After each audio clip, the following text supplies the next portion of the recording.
Hey guys, enigmatic Gwich'in here. So the other day I filmed my first check and the SD card decided to crap out on me. So we lost all that footage, but I'm out to set more traps and check some traps as well. And in that first set, the one I said in the first video that there's always every year catch something in it, sure enough, I came driving around the corner. There was a set of tracks, a set of Lynx tracks just trotting straight down the trail, and I just knew it. I was like, yep, he's gonna be in there. Sure enough, I come around the corner. He's not big by any means. He's about a medium-sized lynx. But yeah, that was pretty cool. So it kind of sucks that we lost that video, but the season has just started for me and we still have a couple of months left, so there'll be a lot more to see. There was just a crazy amount of wolf tracks in a couple of different spots out there, so we're gonna get back out there, hang more snares, set more traps, and we're gonna be checking some of those areas where those wolves had passed through, and make sure to set enough bait that they'll want to come back through to feed again. So the name of the game is just get out there and get them set, and so here we go again.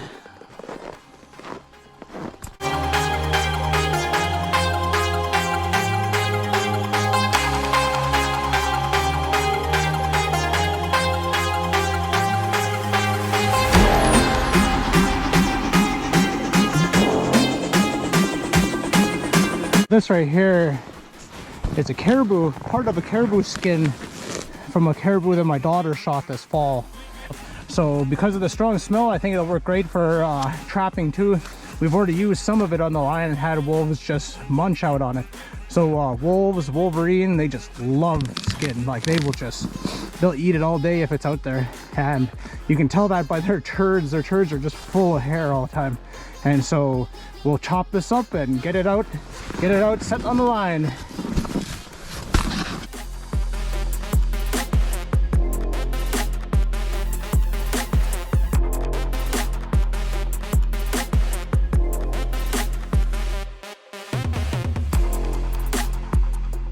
We got a bait set in here with the bait back there on the ground, and we're buried underneath that brush.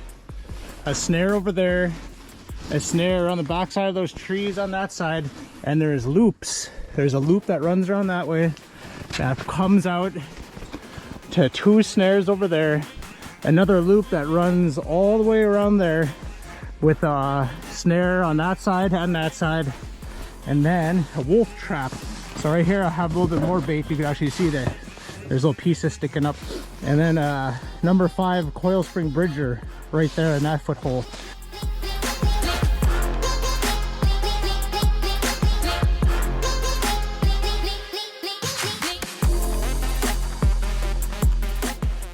We are hanging as much snares as we can hang.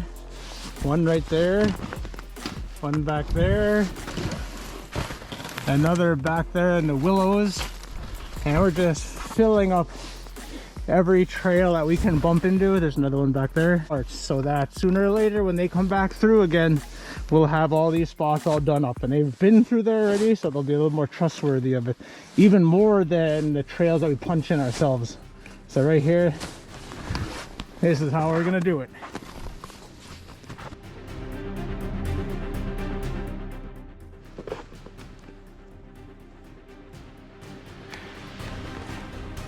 It's a beautiful night, just beautiful.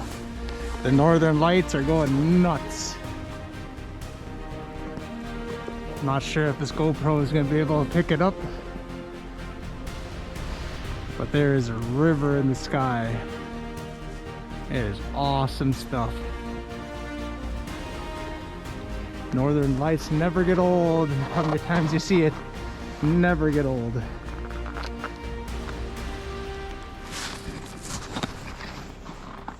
So I'm out on the lake, about to come across. I just hung some snares in the brush on the far side, and now we're crossing back over and checking traps and snares near the creek up here.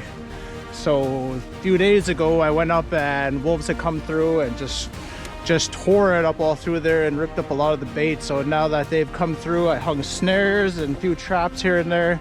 So now it's time to see what our work got us. Let's check it out.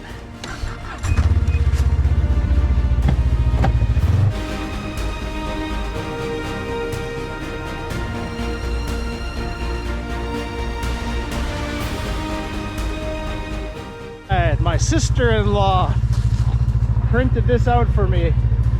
I'm not sure if you're gonna be able to see it any good, but I got a enigmatic Gwich'in sticker right there, right there on my windshield. Pretty cool, pretty darn cool, pretty awesome. Thank you.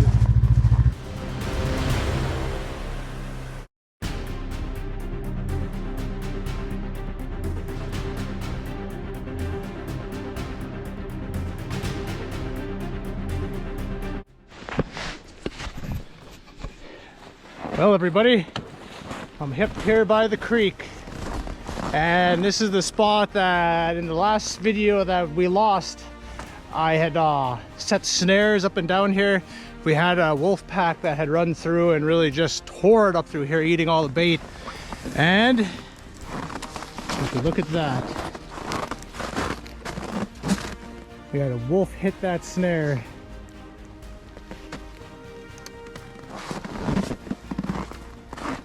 Where there's one, there's usually more. And so I got another snare in 330 back there that I just checked and hadn't had any fresh sign around it. But won't you look at that? Oh, it's a beauty. Look at that. It has this nice like V across, almost like a V across the back that I've seen in a few wolves around here. Trying to see if there's any more. It kind of looks like there might have only been the one. It looked like he might walk back and forth right here, but we have more snares back down that way. Look at that. Thank you, Lord. He hit that snare and just ripped it up. Tore this set apart. And so this one is actually, it's wired to the tree up there, you can see. And then it was hung right under here. The snare was hung right here.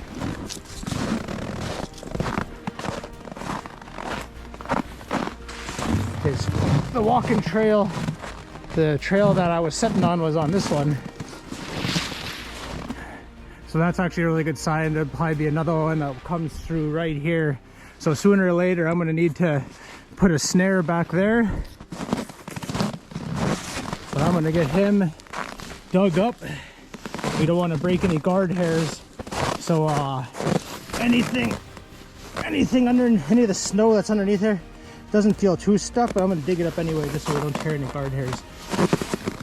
He's not super frozen, but he definitely rigor mortis, so he probably got caught yesterday.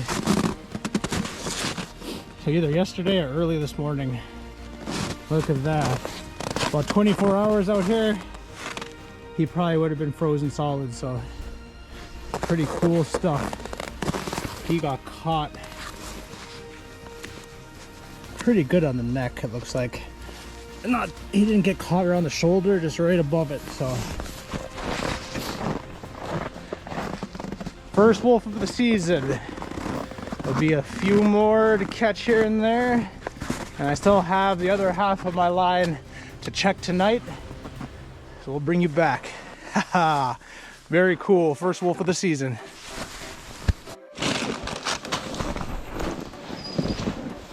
Oh, with this female getting caught here, we are definitely gonna have some males that's gonna be coming back and checking this spot out. So we're gonna get her picked up.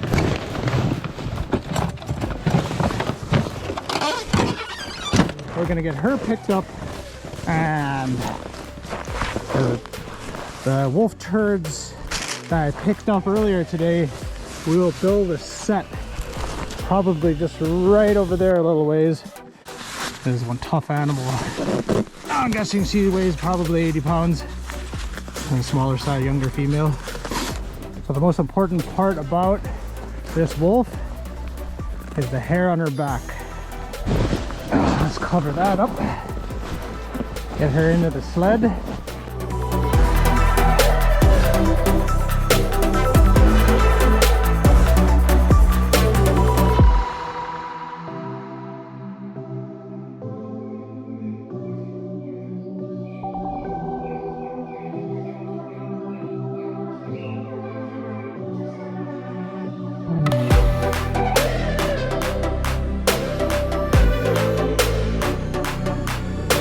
Have the trap and toggle out for this one, and so this is another one of my wolf sets.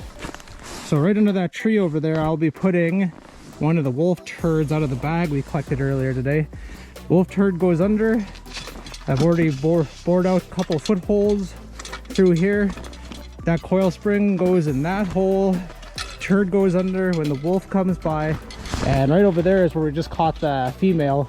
And so having this extra scent from a pack that's about 6 miles straight away probably from here, and so turd from a different pack should get whatever male comes back to look for this one, get him infuriated enough to at least come piss over here. So that's exactly where this trap is going to go. You don't want to have the dog on the trap facing in the direction of where the wolf is going to step. So you don't want that dog facing any of these directions, so when the wolf steps on it, when that thing flips up, the dog actually can push up on his foot and he'll lift off, and you'll end up with an empty trap. You want to make sure that the center of your pan is at the center of that hole. So if you have to rearrange the hole a bit, that's exactly what you got to do. So this is what the finished set looks like. 3 holes, tap in that one and turd under there. If a male comes by, that's definitely going to be one he's going to have to bother. Whether he steps in it or not, we'll have to wait and find out. Getting frosty.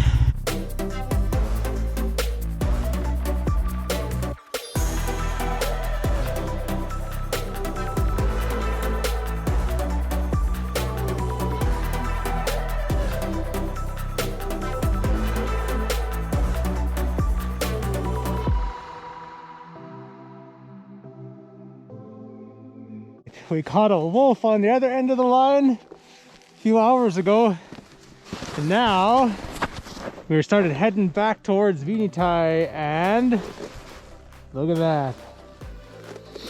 I saw his tracks just a little ways back over here, walking right on the trail, and straight up, and decided that that was going to be his meal today. Oh, looks like a decent skin on him. Look at that. Fairly silvery, got a whole lot of brown showing. Very awesome. Second catch of today, and we have one more snare on the way back home. So, and there has been a wolf that's been passing back and forth around that area quite a bit, so it's promising snare down that way. So one problem with lynx getting into 330s is that they're so soft that you can see how close together that trigger is. Even though the trigger is that close together, he is able to kind of slip through and get an arm up inside there too. So we're probably going to end up taking him home with the 330, so that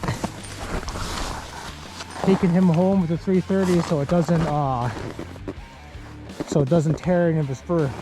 Oh man, he's a beauty. Look at that. That is an awesome one. And even though it caught him right across here, you can see that there really wasn't much of a struggle here. So having this 330 staked off like that, he probably died as quickly as he would have in the snare. So yeah, you can see he just had a little bit of piss that came out right there. If he was alive for very long, he would have sprayed it all over and had taken a dump there as well. So this, on this end, has always been a fairly good spot too every year, giving me a few different animals. So yeah, pretty nice. And that is a nice cat. Look at that. Ooh, that's a pretty one. And judging by the size of him, he's a male.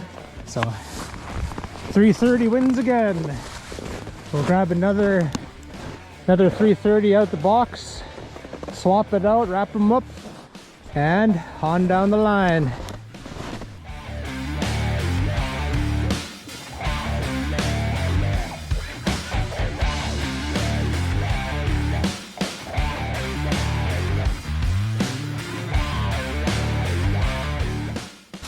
That's a pretty good way to keep your trap in place and a quick, clean kill.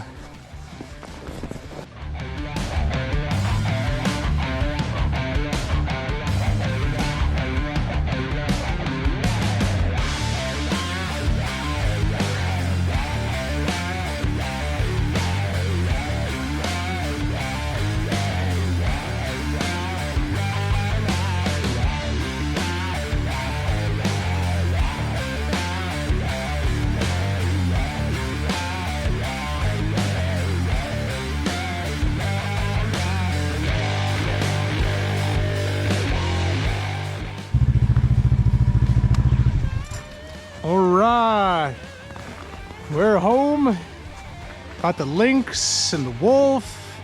Gonna hang the lynx up so I can kill any of the lice or the fleas on there. Get all that knocked out and get the wolf put away and plan on thawing them and getting them skinned.